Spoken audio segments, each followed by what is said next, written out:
So, how can the practice of presence change as our children get older? Because it definitely is going to have to be adapted as they advance in age and evolve as little humans. What it looked like when they were babies is going to look quite differently as toddlers, and then when they're in elementary school, and of course, as teenagers. But what is most important to recognize is that it is still possible to practice presence and become a present human no matter what age your children are at. So, where we were really embracing silence and spending time without a lot of dialogue when they were little babies is now going to significantly change as they start to get into becoming toddlers and actually earlier than that. So, I would say that you would have to gauge yourself, the energy level, and what's going on with your child. So, this could possibly even happen around the age of 10 months old when they start to possibly crawl or walk. They're going to start becoming more busy. They'll have more energy. And of course, their attention span is not going to quite be what it was. It's going to be very limited. What I would advise, and something I talked about in my prior video that I think is of importance, is to recognize that time is not really something that we should be focused on. And in fact, what we shouldn't be focused on is thinking that we have to accomplish something. What we're trying to do here is cultivate a normal practice day to day, week to week, month to month, that we can start to inculcate as a normal pattern within the lives of ourselves and our children. And sometimes that means that the block of times that we're using to do that or choosing to do that are very limited. And as with everything, practice is something that will eventually lead to your children understanding what it is that's happening so that they can expect it and inculcate it within themselves as well too. So if you have a small toddler or a small child even younger than that that is very busy, what I would highly recommend for a practice of presence is allotting a specific amount of time during the day as best as possible where you can dedicate a certain amount of time of undivided attention that you are giving them, and that might look different for everybody.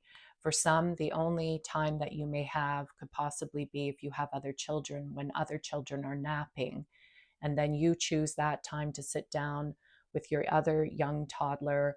Perhaps you're reading a book, perhaps you're sitting on the floor playing toys with them, whatever it may be, whether it's for 5 minutes, 10 minutes, that doesn't matter. What does matter within that time is that you are giving your undivided attention to them and only them. No phones, no television, no trying to distract them with other things so that you can get things done, but really showing them the importance of how much you want to give your undivided attention to them in that moment. This is something that kids truly, truly need from us as parents. This could also look like taking your kids out in the buggy and going for a walk in the park, or perhaps down to the beach. Maybe it's giving them a chance and an opportunity to touch, smell, listen to all of the things with their other senses. And of course, they're going to dialogue at this point. It's all a part of the process of learning for them. So you can approach each question with a thoughtful answer to help them understand the beauty of what it is that they're experiencing at that moment. Again, one of the most important parts of this practice is that you're focusing your full attention on them, not on your phone, not chatting with somebody else. Not that those things are wrong, there's a time and a place for that. But with this practice, we're solely focused in on being with them and being present and letting them know how much we value that time with them.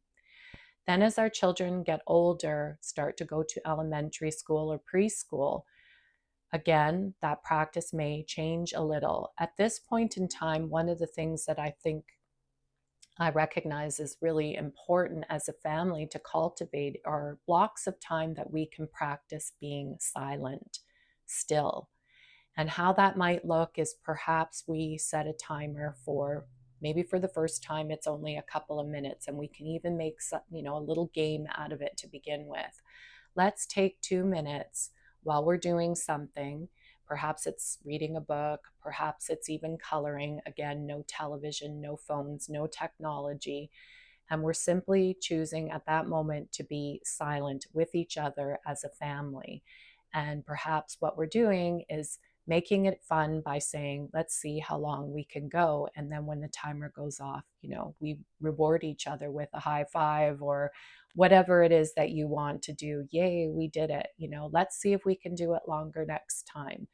Again, what we're focusing on here is creating pockets of time within our family life where we're taking a break from all the busyness of what goes on as a family on a day to day basis and choosing to embrace what stillness and silence can look like for us by creating a space where each of us has an opportunity to focus in on doing something individually, but together, and choosing at that moment to focus solely and being present with what it is that we're doing and not using it as a time to talk. There is always time for that, but within this specific block of time, we're choosing just to be present with each other and choosing to be present also on an individual basis by understanding the beauty of the reason why silence and stillness can be such an incredible healer within family.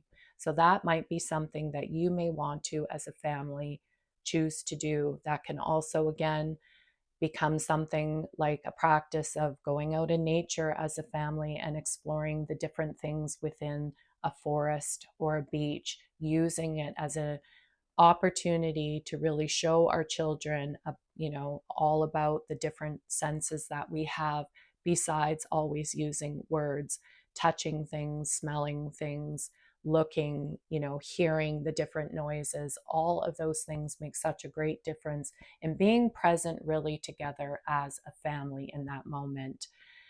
Then our children get older, they become teenagers, even young adults. How does that look when we want to also cultivate a practice of presence? Well, it's difficult to ask our children, if you are just coming into this, to learn to be present and what that looks like. So, what I highly recommend is that you are the one that embraces presence within the moment. What that looks like is you are giving your undivided attention to your child when you are in the space with them, by listening to them, by giving them a chance to express themselves without the need to always jump in and give your 2 cents. You're learning to listen truly. And what that means is you have no need to solve a problem, to tell your children what they're doing wrong, to give them unsolicited advice. You are simply allowing them this safe space to unwind and become and say whatever it is that they want without the need to feel that they have to hold back because of your energy. This is a powerful, powerful tool, and never, never underestimate the value of what it can do to a family or in any situation that you may be in. Your presence, your full, undivided presence of that moment is incredibly healing. And what you're doing in that moment is your consciousness is paving the way for a crack in someone else's consciousness to open up so that your light of consciousness can come in and awaken their consciousness. And that is how healing is done. So, there are just a few tips on how we can continue as a family to practice presence as a way of helping each other become more conscious humans within this world, to help ourselves feel and embrace and embody a more healed aspect of who we are on a much deeper level. And I hope that you will put some of these practices into your own practice, finessing them in any way that you need to. And as always, please leave me a comment if this is something that you've been doing. I would love to hear from you. Much love and light.